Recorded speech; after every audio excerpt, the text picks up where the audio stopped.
one of the things, throughout Grace's life is we've kept the doctors that we have the best communication with. We've kept the doctors that we've had open dialogue with, that we feel like our voice is being heard. And that is something too that we journaled about.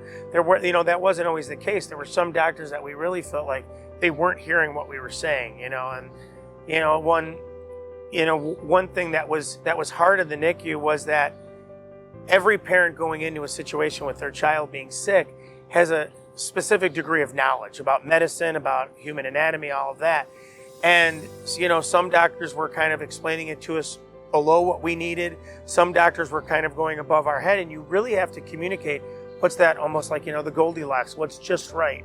What's just the right amount of, we want a little bit of scientific information because we understand a little bit about it, but we also don't want you to be so technical that we don't understand what you're talking about. With some of the doctors, we found like a really good balance. I know with Dr. Tholey, because he writes so much, we talked a lot about, how we were feeling and, different emotions. And, he always talks about the one time that we had the meeting in the NICU, and was this meeting that we had right when Grace was born.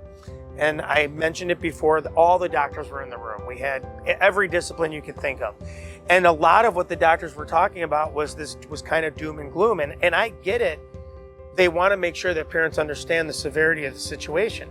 But my wife and I at the time, we got it. We understood that a heart-lung bypass machine was not a good thing for your child to be on.